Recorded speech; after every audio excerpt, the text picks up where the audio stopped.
আজকের এই প্রোগ্রামের যিনি অন্যতম সভাপতি যারা মৌলানা আবু তালিব রহমান সাহেব, বিশেষ করে আমাদের ভাই হযরত মৌলানা কামরুজ্জামান, যার গোটা বাংলায় ছুটি মেহনতের ফসল বললেও ভুল হয় না, এবং অন্যান্য সংগঠনের ভাই আব্দুল মাজিদ সাহেব আছেন এবং আমাদের বাকিদুল্লাহ সাহেব, যেমন ভাই আরো যারা আছেন, প্রত্যেকটা সংগঠনের নেতৃত্বদেরকে আমার পক্ষ থেকে শুভেচ্ছা জানিয়ে আমি খুব সংক্ষেপে এক দুটি কথা বলছি।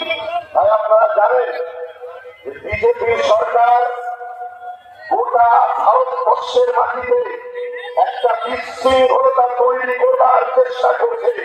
গোটা ভারতবর্ষের হিন্দু, মুসলিম, জৈন, খ্রিস্টানের বিরাট একটা ঐক্যের বাঁধন যে ভারতের মাটিতে রয়েছে, এটা ছিন্ন করবার জন্য একটা চক্রান্ত তৈরি করছে ভারতবর্ষের নরেন্দ্র মোদী সরকার। এই সরকারকে ভারতবর্ষের মানচিত্র থেকে মুছে ফেলতে হবে।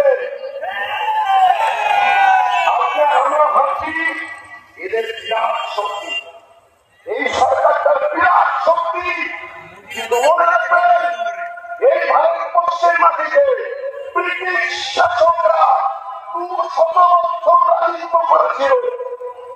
তাদের শক্তি ভারতবর্ষের গভীর নিচে চলে গিয়েছিল, কিন্তু এই কলকাতার মাটিতে ভারতবর্ষের জনগণ হিন্দু, মুসলিম, জৈন, খ্রিস্টান সম্মিলিত ভাবে, বিশেষ করে বাংলার পীর মুজাদ্দেদুজ্জামান দ্বারা হুজুর পীররা কলকাতার শহীদ মিনারে দাঁড়িয়ে বলেছিলেন, ওকে ভারতবাসী ব্রিটিশ শাসনকে ভারতবর্ষের মানচিত্র থেকে মুছে ফেলতে হবে। ভারতবর্ষের মানুষ একদম হয়ে এই ব্রিটিশ শক্তিকে ভারতবর্ষের মাটি থেকে মুছে দিয়েছিল। আমরা পারবো না সেদিন ব্রিটিশ শাসনকে যদি বোঝা যায়, অপশাসন, অপশক্তি বিজেপি সরকারকে আমরা ভারতবর্ষের মানচিত্র থেকে মুছে দেওয়ার শপথ নিলাম ইনশাআল্লাহ।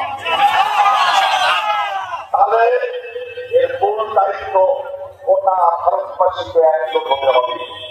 মনে রাখুন, যদি কারা কানুন না উঠিয়ে না নেয়, তাহলে আমি কামরুজ্জামান ভাই আরো যারা আছে আগামী দিন ব্রিগেডকে ভরিয়ে দেবো ইনশাআল্লাহ।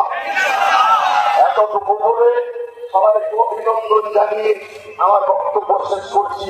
আপনারা ভালো থাকুন, সুস্থ থাকুন। আসসালামু আলাইকুম।